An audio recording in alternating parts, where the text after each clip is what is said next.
Hello, everybody, and welcome back to the Nutritional Revolution podcast. It's Kyla here with you guys, and we have two super exciting guests for you guys that are going to dive into all things amenorrhea, recovery, and we have Dr. Emily Ricker for you guys. She is a scientist in the Injury Prevention Research Lab in the Consortium for Health and Military Performance at the Uniformed Services University of Health Sciences. That's a mouthful, but I got it right. I didn't slur my words. And then we have Dr. Kristen Koltun, who is a postdoctoral research associate in the Neuromuscular Research Lab and Warrior Human Performance Center at the University of Pittsburgh. Thank you, ladies, for joining us. Thank you. Thanks for having us. Good to be here. Of course. So why don't I'd love to kind of learn how you guys got into this field and what kind of got you excited about this type of research. Emily, could you let us know how you got into the field? Yeah, definitely. So I started this journey as an undergraduate student at Penn State University many years ago. My freshman seminar class was all about the female athlete. So we learned about the female athlete triad and everything that involves. And my professor for that class was Dr. Mary Jane D'Souza, who is a leader in this field. And in that class, she talked about the research in her laboratory, the Women's Health and Exercise Lab at Penn State. Amazing. So I started volunteering in that lab and just to figure out what it was all about. I was really interested in the topic and ended up then staying there to do my PhD in kinesiology and exercise physiology. So from kind of early college on, I was immersed in this field and so I'm here. That's amazing. I do not remember any gender specific discussion whatsoever in my clinical dietetics program at UC Davis. So I'm glad that was something you got to do. And then Kristen, could you give us a little background how you got into the field? I took a much more circuitous route than Emily over here. Always interested in exercise, nutrition. So I did my undergraduate at the University of Connecticut and stumbled into the exercise science program as what I thought was a prereq to a more clinical occupation. But I learned that research was going on and started getting involved at a relatively early part of the program and decided to stick with that. So went on to get a master's degree from North Carolina. Nice. And then actually took some time off to work, both at West Point in the orthopedic research department, and then took a fun little trip out west, working on some bleeding disorders. Whoa. Where I realized that exercise science really was what I liked. I wanted to stay in research. And if I wanted to be part of the scientific thinking, I really needed to get back and get a PhD. So I reached out to Mary Jane D'Souza, who was at Penn State and the Women's Health and Exercise Lab. Nice. And she was accepting students. So that's where I went back to school and met Emily over here. And we've been working together ever since. Amazing. Amazing. Match made in heaven. So you guys, I had mentioned before we hit record, we are doing a new little thing on our podcast. If you are, for the listeners, you probably heard it on our last podcast episode, but this is the second time we're going to do this. We are doing 2 truths and a lie with Emily and Kristen. So I'll let Emily start. Do you want to tell us 3 things about yourself, one of them being a lie? Yeah. Okay. So number 1, I grew up competing in gymnastics, competed all over Maryland. Number 2, I have a black and white cat named Tilly, named after Tillamook, Oregon, which is where they have great ice cream and cheese. Okay. In 2020, I traveled to 17 different states in a camper van. Oh, okay. Okay. I'm going to let Kristen give her 2 truths and a lie. And then Nia and I are going to guess which ones are the lie. All right. My first one is that I have traveled to 45 out of the 50 states in the US. Oh, okay. I have trekked to Machu Picchu in Peru. Oh. And I have skied in the Swiss Alps. Okay. Nia, are you ready to guess? I think so. Okay. You go first. Okay. For Emily's, I'm going to say that the lie is the third one, where you traveled to 17 states in a camper van in 2020. And then for Kristen, I'm gonna say the skiing one. Okay. We're on the same page with the skiing with Kristen. That sounds like Swiss Alps sounds far away and like a lot of effort. Although Machu Picchu is far away as well. I'm gonna go with Nia on skiing in the Swiss Alps. And then in regards with Emily, I kind of maybe think the cat might be lying. So we'll just leave it there. They're going to disclose their lies at the end of the episode. So we'll dive back into science for you guys now. Put the two truths and a lie on hold. So Emily and Kristen were both involved together in I'm going to just call it the refuel study, but I'll let you guys share about it. Could one of you guys give us kind of a background on what the study was about, maybe when it happened?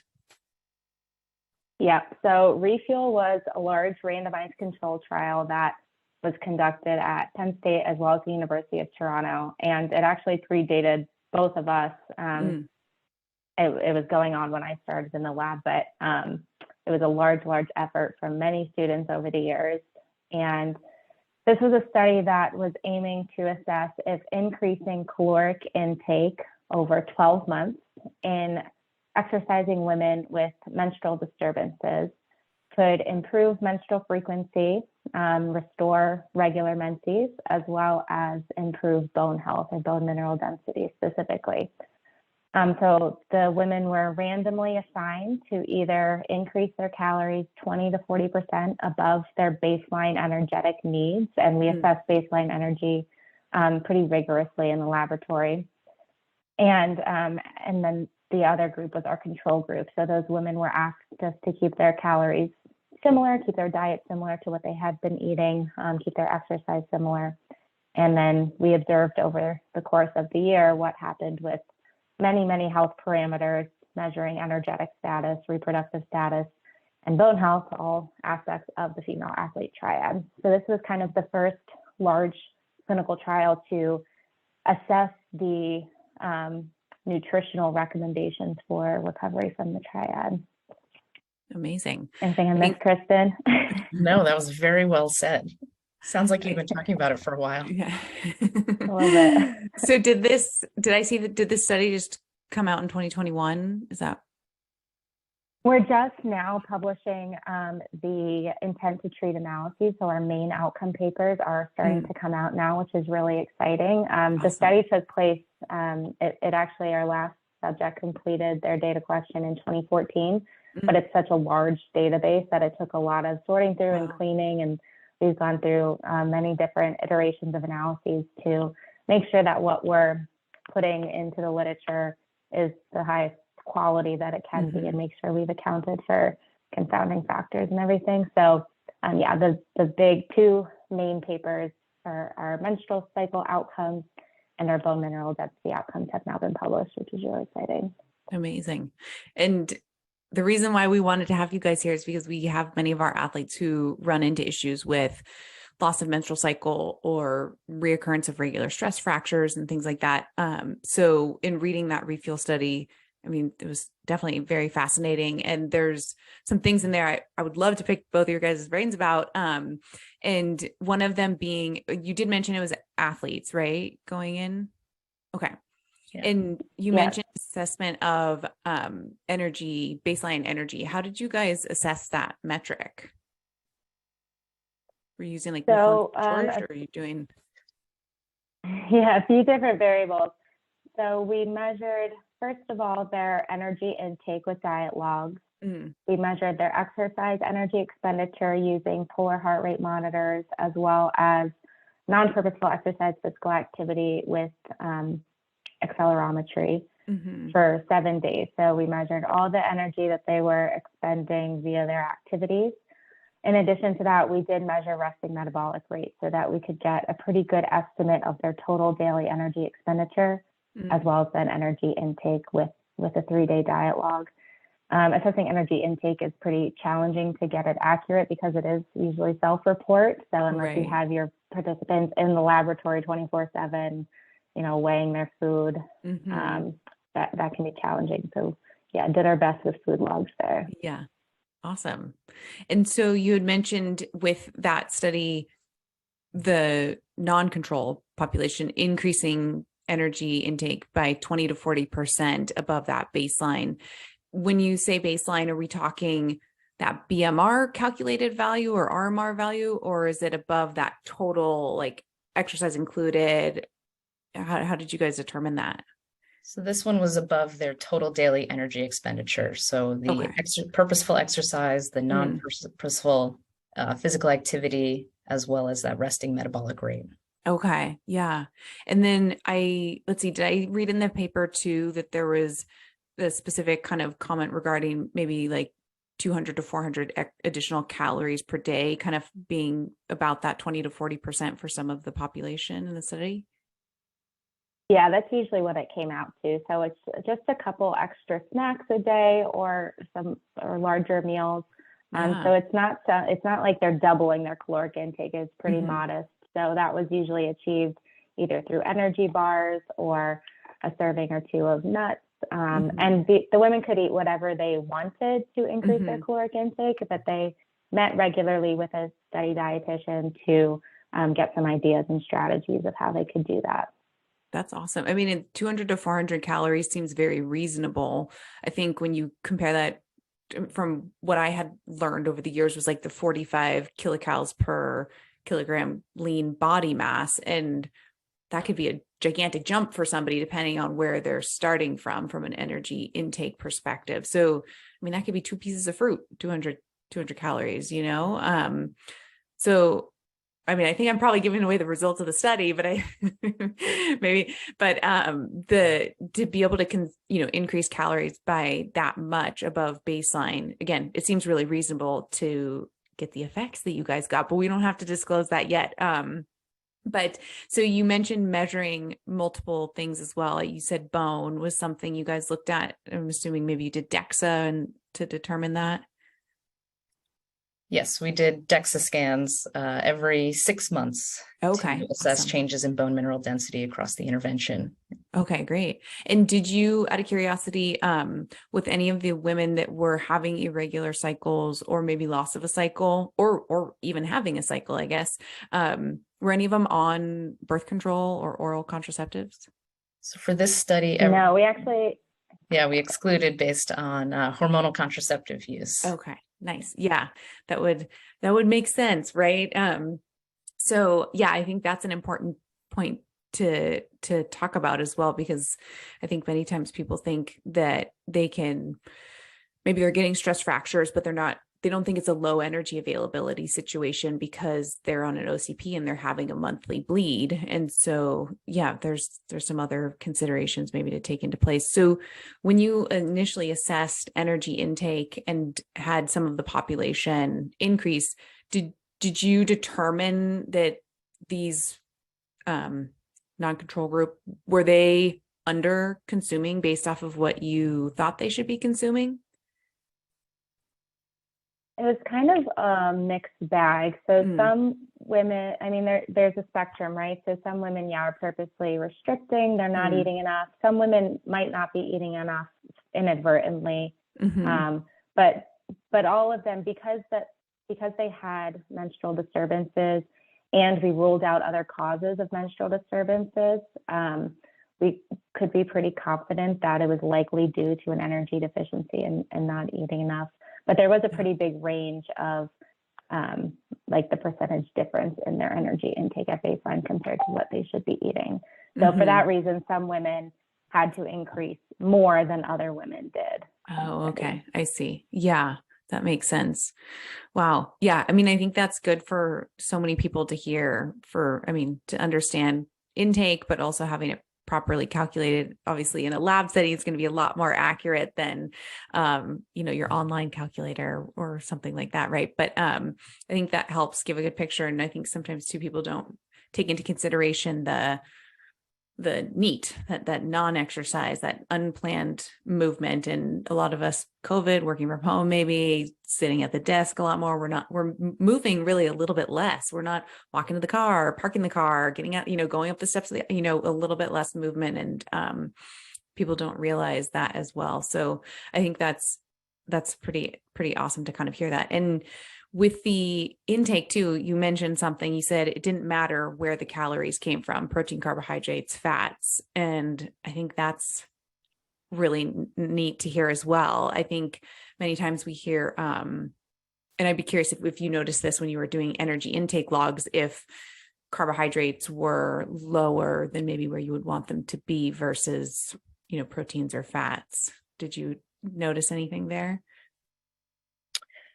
We didn't, off the top of my head, really compare to the recommended dietary intakes. But based on some preliminary analyses, it seems that those who did increase their calories, it came from a variety of different macronutrients. So it wasn't one singular thing. It was kind of a mixed bag of what they increased consuming. So all carbs, protein, and fat. Yeah, that's great. And I also saw there was some supplement suggestion too in the study, correct? Yeah, so calcium and vitamin D supplements were provided for all the participants as sort of the standard of care for bone health. And that supplementation was also based on their diet logs at baseline and throughout the study. So if they were getting sufficient calcium, I believe it was 1,200 milligrams per day was our calcium recommendation. If they were getting sufficient calcium through their diet, then they were not required to take the calcium supplements, but they were supplemented up to an appropriate amount. And for vitamin D, it was just 400 IUs per day of D3. Okay, awesome. Yeah, I think that's the other piece of the other piece of the study, right? Is like the bone. Could one of you guys dive into a little bit about just like bone health maybe, and what happens when we lose our menstrual cycle to our bone potentially? Sure, I would love to. So was their resident bone expert. Yeah, perfect. It was good times. So in the triad model, there are two pathways by which bone can be affected. So the first one, energy deficiency on its own independently can lead to decreased bone formation. So we have to think of bone as a living tissue where we're constantly, as adults, having bone break down and then build up. And so we're looking at the balance of bone formation and bone breakdown to see whether we're going to maintain bone, gain bone, or lose bone. So in the triad model, the energy deficiency piece can contribute to a decrease in bone formation. And then energy deficiency also, as we know, can lead to menstrual disturbances where we have a decrease in many hormones, including estrogen. And estrogen is really important for preventing bone breakdown. So when we have low estrogen, bone breakdown may increase. So then we have this uncoupling where we have increased bone breakdown and decreased bone formation. So that really throws off the balance of your bone turnover, and then over time can lead to either losing bone mass, or especially in adolescents and young adults where we're trying to achieve our lifetime peak bone mass, we might not achieve that optimal peak, which can then become even more problematic later on in life when we reach menopause, have a drastic decline in BMD anyway. If you're setting yourself up at that lower peak bone mass, you might be more susceptible to osteoporosis, fragility fractures later in life, let alone the issues you can have at a young age with low bone mass, stress fractures, and things like that. Wow. Yeah. I think you did a good job explaining that the two different mechanisms of affecting that. And so obviously if someone can get their cycle back, estrogen should be then fluctuating. Hopefully they're getting their cycle back because they brought energy intake up. So they're kind of hopefully covering both of those bases. With the duration of the study and the participants who were consuming additional calories over baseline, was there any suggestion for them to alter their training at all? Or were they they didn't have to decrease it, they could stick with their normal routine? No, we largely encouraged people to maintain their normal routine beyond just the increase in calories. So we wanted to try to keep as much other things consistent throughout the time frame. That's awesome. I think that's a big thing for people to hear as well, because I think many times there's been recommendations of decreasing your energy output and trying to increase your calories. And especially with an athlete, I mean, if you're trying to train and continue in your sport, it's hard to do that. They don't want to do that, right? So exactly. You don't have to reduce your exercise. You just have to eat enough to compensate for the amount of energy that you're expending through those pathways. I love that. And so with those individuals who are doing that training and maintaining their training, was their energy intake fluctuating day to day, or was there kind of a set target you guys were suggesting to follow 7 days of the week, or what did that look like? Because it was a free living environment, it's really hard to, take any person, especially let alone a college student, and have them have a constant diet day in, day out. So there's definitely variability in the day to day, regardless of the fact that, yes, their target was the same every day. So we mainly just looked at averages by week averages of their energy intake. Awesome. Yeah, that's great. And so can you guys kind of let us know or give us a breakdown of what you mentioned? It was 12 months. We had our control group. You had a group that was increasing their energy intake. Both athletes, both continuing to train. What were some of the things you guys discovered after their 12 months of doing that or being in the placebo group? So Kristen, you want to go over menstrual and then I'll do bone? Sure. We did find that this increased caloric intake over the 12 months was successful in recovering menstrual function. So there were a greater proportion of women in this intervention group who recovered menses, as opposed to the people who maintained their energy intake without the additional calories. So we had really good news and really good results, suggesting that, increasing your energy intake can recover menses. Yeah. And were you guys looking at women getting their cycles back and they were recurring regularly, like quote unquote normal, like every 28 days, or how long? That is a great question. And that is one of our very next steps. So we defined recovery in this case as kind of a simple definition. So just a greater frequency of menses that occurred prior to the intervention, or a specific number of cycles for those who came in with irregular cycles called oligomenorrhea. So we did not quite look at the length of the menstrual cycle or the quality. So whether it was ovulatory or we got those expected changes or fluctuations in hormones that would normally occur in a eumenorrheic ovulatory cycle. Yeah. So for now, all we can say is that it significantly increased the frequency of menses in the 12-month period. Awesome. That's great.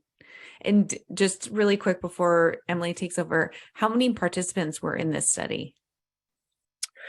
We enrolled 133. Yeah, so I think 76 entered the intervention. Okay. But to complete the full 12 months, our group sizes were 16 and 17 between the control and the intervention group. Okay. So we had women who completed part of the year and then withdrew from the study for whatever reason.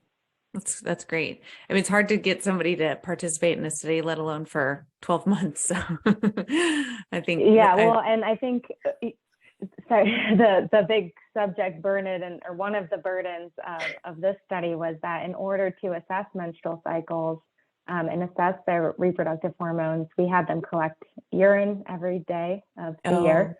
So a urine sample every day. And then in addition to that, they were coming into the lab weekly or every couple weeks for things like body weight measurements and blood draws and DEXA scans. So it was a lot of measurements for an 18 to 20 some year old. Right. Yes. Added responsibility. And then Emily, I'll let you break down what you guys found with bone. Yeah. So we were disappointed to find that the intervention did not result in significant increases in bone density. We looked at 4 different sites, one average of the total body, 2 the lumbar spine, so the vertebrae in your lower back. And then we looked at the hip, both the total hip as well as the neck of the femur. And in neither group did we see an increase in bone density. And actually, on average, in both groups, there was an average decrease in bone density at the total hip and femoral neck. And we attribute this to a few different things. One, DEXA is a measurement that, based on the sensitivity of the measurement, it can take at least 12, if not 18 months to see significant changes in bone density with this measurement. So the intervention might not have, if we had followed up longer after the 12-month study, we might have seen something different. Two, in the women who did resume their menstrual cycle, that didn't necessarily occur until many months into the study. So then for the effect of that to lead to bone changes, again, could have happened beyond the 12-month intervention. So that was our preliminary analysis of the BMD findings. And yeah, unfortunately, nothing significant there, and nothing significantly positive, that is. We're hoping that in future studies, we can dig a little deeper into maybe subgroups of women who were able to improve their bone density, and what the characteristics of those women were. We also measured bone turnover markers in the serum, so looking at bone formation markers and bone breakdown markers. And nothing published yet, so I don't want to say anything too definitive, but it does seem that the intervention group was able to shift the balance of their bone turnover to be more towards formation.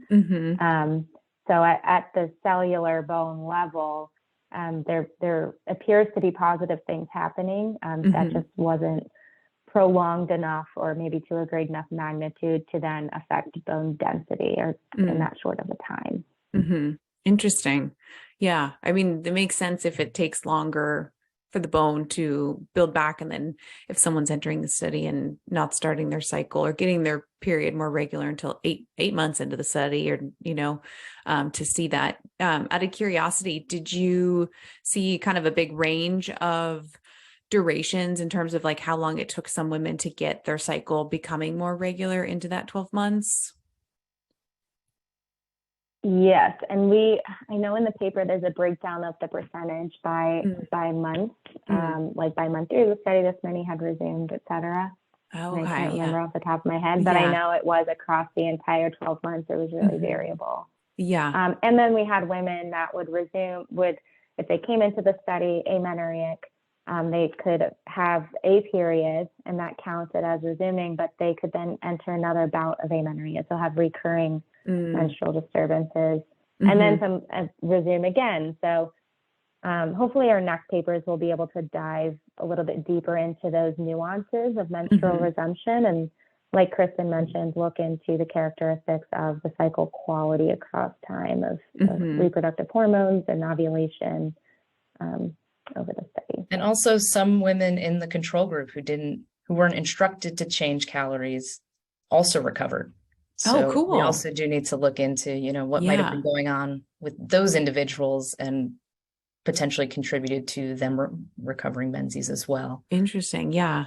I mean, I think too, when you're looking at an athlete over a year, right, I'm sure their training cycle is ebbing and flowing. And I think that's something too we'll see is like some of our athletes are losing their cycle just for in-season periods of time. So whether that's, spring to end of summer, and then they get their cycle back in fall and winter when their training load decreases. But I think that kind of goes to show is like their training is ramping up, and it sounds like they're likely not increasing their energy to support those levels of increased output. So yeah, very, very interesting. And out of curiosity, were any of the participants in the study primary amenorrhea, or was it more secondary amenorrhea? They are all secondary. I believe primary amenorrhea was an exclusion criteria. Okay. Yeah. Interesting. Could you, for our listeners, explain what primary and secondary amenorrhea is? Yeah. So primary is when you don't get your period by age 16. So these women would never have had a period. And secondary would be you had a regular period and then became amenorrheic. So hadn't had a period for at least 3 months, but in the past you have. Okay. Awesome. Thank you. And so what are your guys's kind of goals right now moving forward? I mean, I know you kind of mentioned a couple of things, wanting to maybe change some things or look at different markers. Could you break down maybe you're doing it right now. If you're able to share, what are your guys' kind of next steps from this or goals from this? So we do have regular, I think, bi-weekly meetings still to discuss the study with a couple of the people who are just integrally involved with the study, just to discuss everything that's going on and make sure we're putting the best products out there, of the highest quality evidence. I think the first few steps are looking at those recovery definitions, as well as diving more into the energy status. Why, we know they increase calories, but what did that actually look like? What did the diet look like? What did the macronutrients look like? So I think those are some of the first steps that we're still looking at. Emily, what do you think? Yeah, those are definitely the big two papers that will hopefully be coming out within the next year or so. Energy and then quality of menses, and seeing if menstrual regularity improved, and having consecutive cycles of a normal length less than 36 days. And then potentially looking into characteristics of women that did have recovery of menses versus didn't.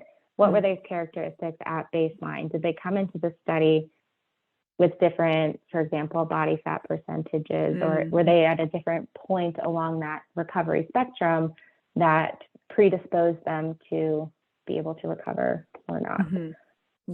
So those are two big ones. I mean, it's a giant data set. We have metabolic hormones, we have reproductive hormones, we have body composition every 3 months.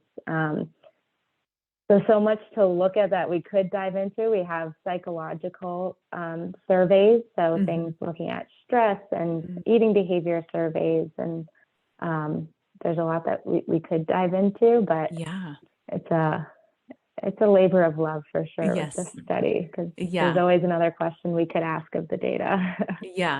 That would be very interesting. I mean, it's always, body composition is interesting in the sense of menstrual cycle loss, because we have had athletes that lose cycles and they could be in the high 20% body fat, and we have athletes who have their cycle and they're in the teen percent body fat. And so it would be very interesting to see. And I think too, some people are maybe worried too with wanting to get their cycle back, but then this fear of, well, does that mean I have to increase my body fat percentage? And I think that's always interesting to me, is maybe it's not necessarily the case if we can slowly bring those calories up. And by only 200 to 400 calories, it seems so minimal for an athlete when you think about how much energy they're expending every day.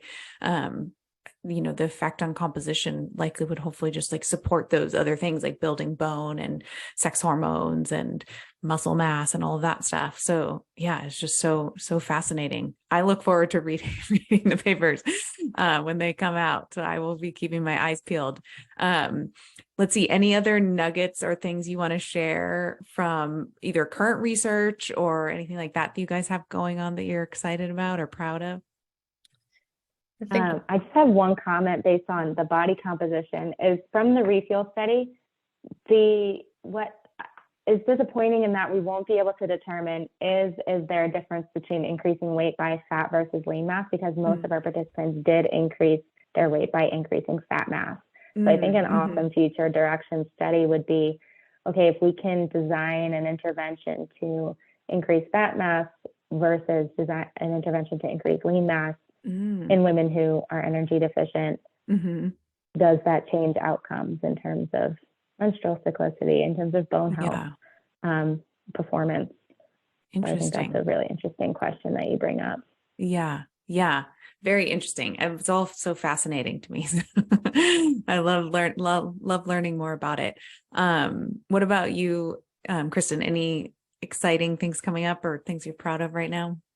I think one of my future directions that I think ties into both Emily and myself is a lot of this work has been done in exercising populations. And, we're both working in military adjacent, some of us closer than others, fields where we're talking to, women who are serving in the military, and anecdotally, they'll say, they're losing their menstrual cycle, or they're not having regular cycles during these training periods. We know that the military training environment can impact eating patterns and behaviors. So applying a lot of our triad thinking from a sporting population or recreational athlete population into the military setting, and understanding how energy can impact reproductive function and also relate to bone health, especially when musculoskeletal injuries are one of the biggest burdens to military readiness. Wow. So is there something we can do that we kind of already know we might be able to do? Just apply it to a new population. Yeah, that's so interesting. Very fascinating. I mean, the military population is, there's a similarity of activity, I would imagine, but also could be very different. I remember speaking with, goodness, I forget who it was, but they were talking about how they intentionally had to feed it might have been a webinar I was watching, intentionally feeding their military personnel like very low fiber things you like wouldn't think of for like Gen Pop, but like because a tour that they were going on, like they had limited ability to have to like access to a bathroom. So it's like they didn't want them going to the bathroom. So they changed their diet. So it is very interesting to think about these unique situations that the military get put in, and how, I mean, MREs and all like the stuff that is available or needs to be available to meet those certain situations. But yeah, very fascinating. I mean, I would imagine stress has got to be quite high as well, and what impact that would play on menstrual cycle functioning, and even managing a menstrual cycle if you're doing something like that. I mean, maybe some women intentionally do not want to have a cycle. I bet you run into that, right? Emily, do you want to talk about your paper? Yeah. So menstrual suppression is the term that is often used to describe the purposeful suppression of menses, usually by hormonal contraceptive means, whether that is continuously using the pill and skipping the placebo week, which is safe to do, or using IUDs, which in some women can suppress menses, or other forms of hormonal contraception. There is some literature on women in the military who were interested in using forms of menstrual suppression for reasons such as logistics of managing menstrual hygiene while in deployed or austere environments. Yeah. And I published a paper maybe 2 years ago that assessed that same sort of idea in a training environment. So are women interested in menstrual suppression during training? And many women are. So then the challenge or the barrier might be that women, one, may not be aware that that's even a possibility. But then also we find that women may be aware that that's a possibility, but don't act on it. So they don't get the contraception that they need to suppress menses, even if they wanted to. So I think there's an education piece there too that service members should be more aware of. And the landscape for hormonal contraception in the military is changing as we speak. And women technically there's a mandate that women are to be counseled on all their contraceptive options for both family planning as well as menstrual suppression. And whether or not that happens depends a lot on location, where you are, and maybe how you access your care. But that's definitely a huge point. And something that Kristen and I are also interested in studying is the effect of different types of hormonal contraception on musculoskeletal injury and stress fracture rates in service members, because there's not a ton of literature there either. Yeah, very interesting. You mentioned some women skipping the sugar pill. And I know I've had a handful of athletes that come to me that don't want to get their period, on race day and stuff like that. And so they will intentionally like lay out all their pills, and like, months back, they'll start trying to like consume them in an order that makes their cycle not come on certain days that they maybe don't want them to, or skipping sugar pills consistently. Is there any potentially long-term or negative consequences with doing that? the literature that I've seen in big systematic reviews that have been done looking at the efficacy and the safety of using or oral contraception continuously, it appears to be safe to do. Okay. So Yeah. no reason why athletes should not use that practice if it's going to be really beneficial for them logistically. Because totally can understand that. Very interesting. And then I'm going to ask you one question from, and I'm not going to name any names, but I have had a situation with a client where they were doing this, not consuming the sugar pill, or when they would consume the sugar pill, they wouldn't bleed, but they would bleed like on week 2 of their pill, which was the hormonal. Any idea why that would be the case? Or is it like is there natural hormones like trying to cycle over their oral? What would be going on there? I wish I knew that. That is a hypothesis that I have, because that's not I've heard that from other people, and I've had personal experiences with that as well. I don't know. And sometimes, according to, and pointing out, neither Kristen and I are clinicians, so medical advice with us is not official. Preface the podcast. And so a couple things there is that it seems like a lot of the side effects that can come from oral contraception, whether that's breakthrough bleeding or headaches or bloating or mood changes, can be due to the dose of estrogen and the type of progestin that is used. So if women are struggling with finding a pill that is working for them and not resulting in a lot of side effects, they might consider a different formulation. But yeah, I wish I knew the answer to breakthrough bleeding, because that would solve a lot of people's problems. Right. Yes. It's very interesting. Okay. Well, I want to be mindful of your time. So we're going to circle back to the 2 truths and a lie. And I'm going to let Emily start first. What was your lie? And I'll just recap them actually quickly. We grew up competing in gymnastics all over Maryland, a black and white cat named Tilly that was named after Tillamook, I think you said, in Oregon. And then in 2020, traveled 17 states in a camper van. What is your lie? So the lie, you were correct in that the lie was I do not have a cat. I have a dog. Her name is Aubrey, but Tilly was one of the main contenders when we got her. I don't know why I thought there was like so much detail on that bullet point that I was like, maybe it's not a black and white cat. It's just a cat, like some other color cat. So, all right. And then Kristen, we had traveled to 45 out of the 50 states. You trekked to Machu Picchu in Peru and skied in the Swiss Alps. What is your lie?